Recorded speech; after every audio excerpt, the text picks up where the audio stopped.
Puji nama Tuhan, shalom adik-adik semua yang ada di rumah masing-masing. Pagi hari ini kita akan mendengarkan firman Tuhan. Ketemu lagi dengan Kak Henry.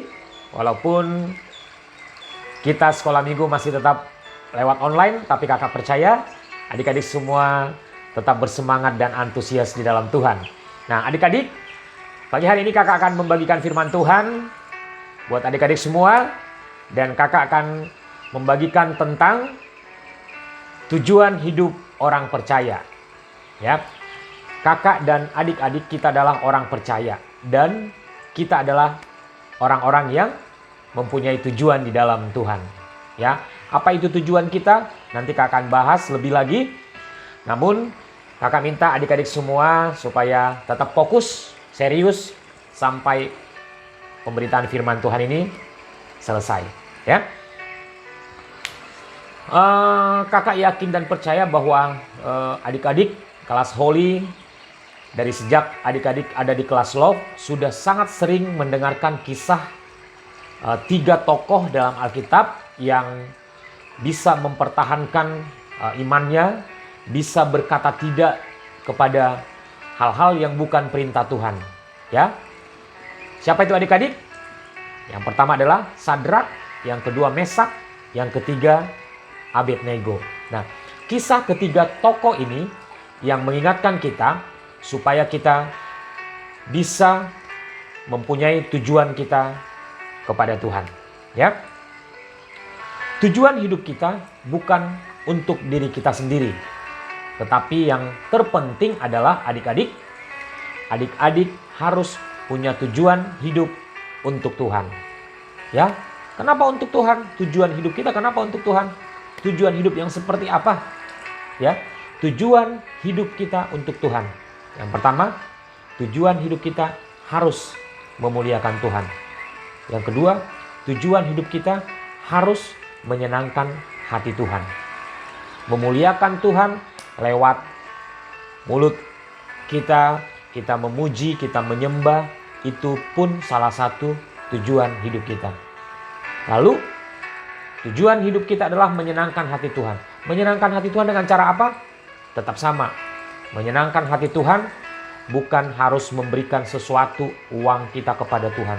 Tetapi menyenangkan hati Tuhan bisa lewat mulut kita memuji Tuhan, tindakan kita, perbuatan kita, ucapan kita adalah hal-hal yang berkenan di hadapan Tuhan. Lewat hal-hal seperti itu, maka Tuhan akan disenangkan. Ya adik-adik ya, langsung saja kita buka Alkitab kita. Kita akan baca seperti yang kakak bilang tadi, kisahnya Sadrak, Mesak, dan Abednego. Kita akan baca di dalam Daniel 3 ayat yang ke-13 sampai 18. Ya, sekali lagi Daniel 3 ayat 13 sampai 18. Nanti Kevin akan bantu untuk bacakan. Adik-adik harus menyimak dengan fokus. Silakan Kevin. Oke. Daniel 3 ayat 13 sampai 18. Sesudah itu Nebukadnezar memerintahkan dalam marahnya dan gemarnya untuk membawa Sadrak, Mesak, dan Abednego menghadap. Setelah orang-orang itu dibawa menghadap raja, berkatalah Nebukadnezar kepada mereka, "Apakah benar, hai Sadrak, Mesak, dan Abednego, bahwa kamu tidak memuja dewaku dan tidak menyembah patung emas yang kudirikan itu? Sekarang jika kamu bersedia demi kamu mendengar bunyi sangkakala, seruling, kecapi, rebab, gambus, serdam, dan berbagai-bagai jenis bunyi-bunyian, sujudlah menyembah patung yang kubuat itu.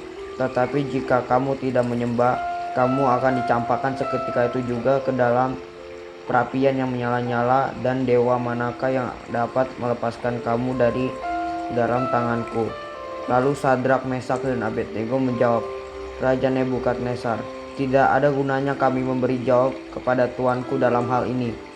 Jika Allah kami yang kami puja sanggup melepaskan kami, maka ia akan melepaskan kami dari perapian yang menyala-nyala itu dan dari dalam tanganmu, ya Raja. Tetapi seandainya tidak, hendaklah tuanku mengetahui, ya Raja, bahwa kami tidak akan memuja dewa tuanku dan tidak akan menyembah patung emas yang tuanku dirikan itu."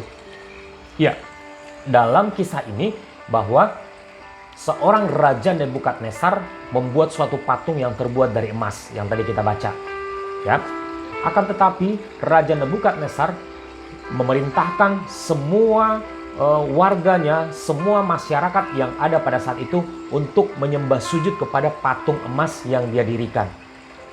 Ya, adik-adik tahu bahwa pada saat perintah Raja Nebukadnezar diumumkan, pada saat itu yang tidak mau melakukan perintah Raja Nebukadnezar adalah Sadrak, Mesak, dan Abednego. Padahal tadi sudah jelas-jelas kita baca bahwa Raja Nebukadnezar kalau ada bunyi-bunyian seruling, rebana, gambus, kecapi, maka kamu harus sujud seketika itu menyembah patung yang kudirikan. Kalau tidak, kamu akan aku lemparkan ke dalam perapian yang menyala-nyala. Dan Raja Nebukadnezar berkata bahwa Tuhan manakah yang bisa menolong kamu? Ya, akan tetapi adik-adik, hal itu ancaman Raja Nebukadnezar tidak menggentarkan hatinya Sadrak, Mesak, dan Abednego. Mereka punya iman yang kuat, mereka punya kepercayaan, mereka punya keyakinan bahwa Tuhan pasti menolong mereka. Ya, mereka punya prinsip bahwa mereka akan tidak pernah melakukan hal-hal yang tidak berkenan di hadapan Tuhan. Ya, coba adik-adik, kalau raja itu memerintahkan Sadrak, Mesak, dan Abednego untuk menyembah patung yang dia dirikan, lalu Sadrak, Mesak, dan Abednego ikut menyembah patung itu, apakah mereka berkenan di hadapan Tuhan? Tentunya tidak. Ya, Tuhan tidak mau Sadrak, Mesak, dan Abednego mengikuti perintah yang Raja Nebukadnezar perintahkan untuk menyembah patung yang terbuat dari emas itu.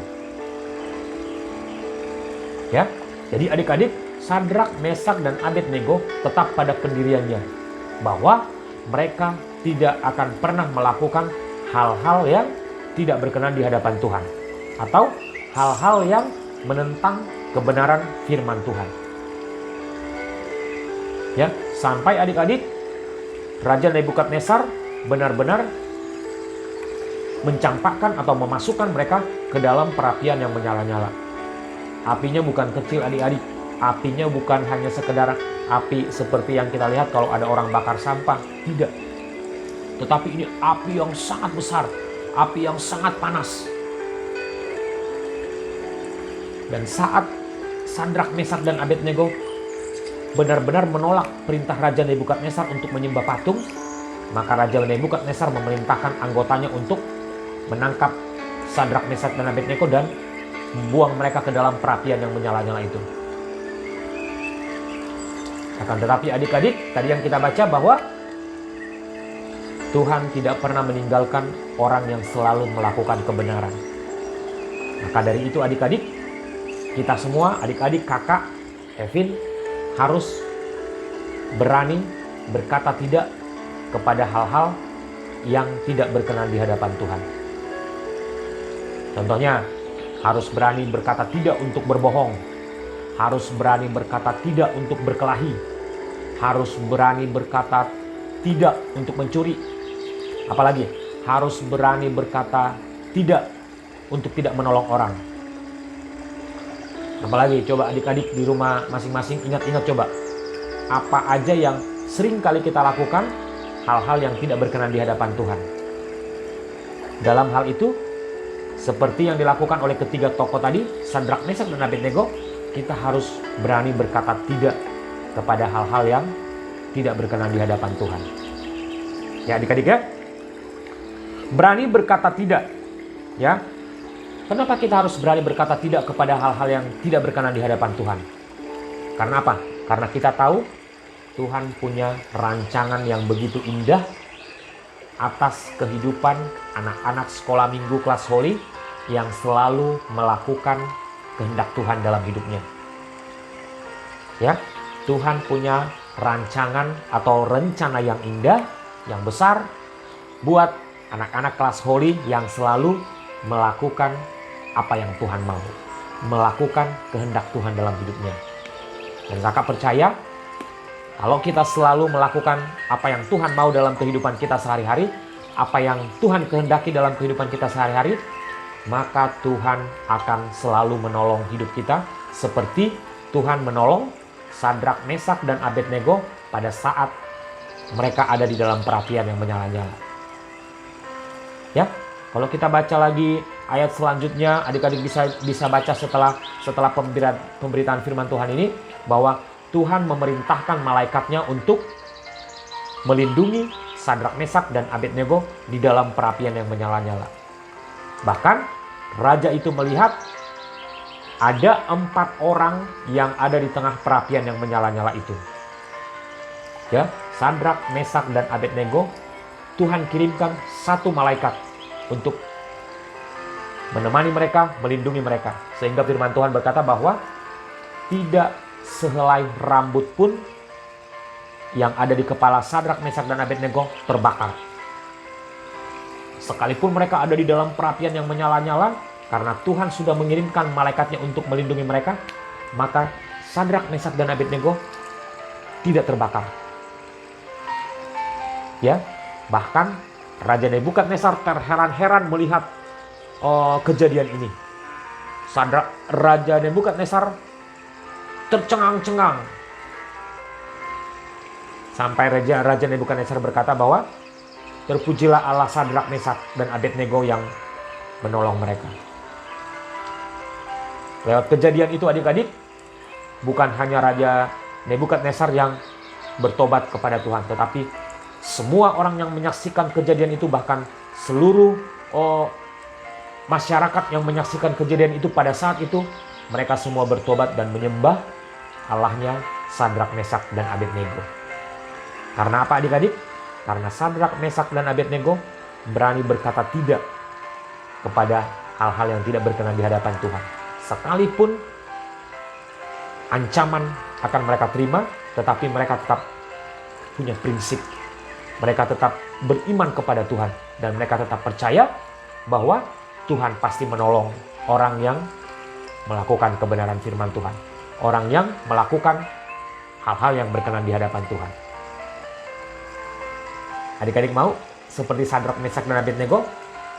Harus mau dan harus bisa. Bahwa kita harus tetap melakukan hal-hal yang berkenan di hadapan Tuhan. Adik-adik sendiri yang tahu apa saja hal-hal yang tidak berkenan di hadapan Tuhan yang sering kali kita lupa, kita selalu lakukan. Adik-adik sendiri yang tahu. Tapi pada siang hari ini kakak mau kasih tahu, kalau adik-adik tahu masih ada hal-hal yang tidak berkenan di hadapan Tuhan yang sering kali adik-adik lakukan, mari kita adik-adik bersama-sama untuk kita berubah. Kita fokus, kita selalu melakukan hal-hal yang selalu berkenan di hadapan Tuhan, sesuai dengan kebenaran firman Tuhan. Puji nama Tuhan adik-adik. Itu yang bisa kakak sampaikan buat adik-adik. Kiranya firman Tuhan yang kita dengarkan pada siang hari ini bisa menjadi berkat dalam kehidupan adik-adik. Sepanjang minggu ini kakak percaya pertolongan Tuhan, penyertaan Tuhan tetap melindungi kita, asalkan kita selalu melakukan hal-hal yang berkenan kepada Tuhan. Haleluya. Adik-adik tundukkan kepala, kita berdoa. Tuhan terima kasih buat pagi hari ini, buat siang hari ini. Kami sudah mendengarkan firman-Mu. Kami mau belajar Tuhan untuk selalu melakukan hal-hal yang baik, hal-hal yang berkenan di hadapan Tuhan, hal-hal yang memuliakan Tuhan dalam kehidupan kami sehari-hari. Terima kasih Tuhan, kami diingatkan melalui kisahnya Sadrak, Mesak, dan Abednego. Kami kembali diingatkan agar kami tetap selalu melakukan kebenaran-kebenaran firman-Mu dalam kehidupan kami sehari-hari. Terima kasih Bapa di surga, ampuni kami kalau mungkin selama ini kami masih sering kali melakukan hal-hal yang tidak berkenan di hadapan Tuhan. Siang hari ini Tuhan kami minta ampun di hadapan-Mu. Ubahkan kami supaya kami dapat Tuhan berjalan melewati kehidupan kami bersama dengan Tuhan, dan kami selalu ada dalam rencana Tuhan. Terima kasih, terpujilah nama Tuhan. Di dalam nama Yesus kami sudah berdoa dan kami bersyukur. Haleluya. Sama-sama kita katakan amin. Selamat hari Minggu. Tuhan Yesus memberkati kita semua. Sampai ketemu minggu depan. God bless.